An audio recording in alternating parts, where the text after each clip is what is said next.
tout le monde. Alors aujourd'hui, ça devait être la lettre K. Mais la lettre K, j'ai pas trouvé de mouvement artistique.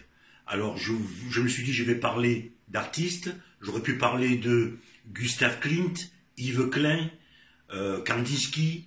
Mais c'est vrai que parler d'un artiste, ce n'est plus dans l'ordre que j'avais établi, puisque je voulais parler justement des mouvements de la peinture. Alors, on a cherché et j'ai trouvé dans la lettre L, puisqu'on a sauté la lettre K, et dans la lettre L, j'ai trouvé lyrique. Et lyrique, ça me donne l'idée de penser à l'abstraction lyrique. Alors dans l'abstraction lyrique, il y a énormément de peintres américains, quelques peintres européens aussi, je vais vous les citer. Mais qu'est-ce que d'abord l'abstraction lyrique? C'est une façon de casser les codes de la peinture, de casser les doctrines, les disciplines et l'académisme. On est dans une gestuelle totalement libre et on emploie les couleurs et la façon de procéder que l'on souhaite.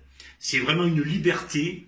On va dire que les artistes cherchent une vérité, une véritable émotion, des sensations en eux et en la peinture. Alors, ça se met en place à partir de 1947 et c'est on va dire que le chef de file ici en Europe, ça va être Georges Mathieu.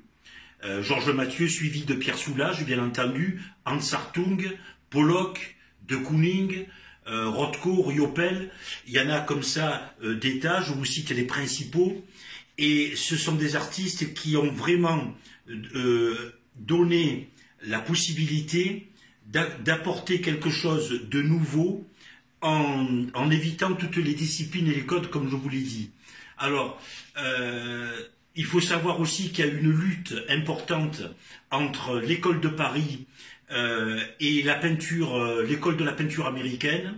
Ce sont deux écoles qui se sont confrontées et qui ont donné justement plus d'essor, plus de force à ce type de mouvement. Alors, il y a principalement 3 ou 4, on va dire, mouvements qui se sont greffés et qui ont contribué à l'ouverture de cette nouvelle façon de peindre.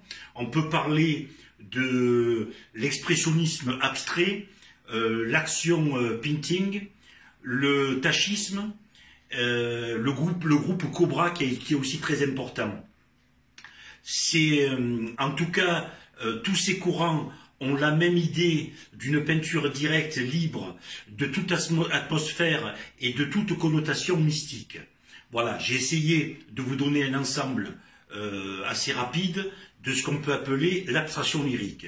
Merci beaucoup, je vous souhaite un bon confinement et je vous dis à la prochaine lettre. Bonsoir.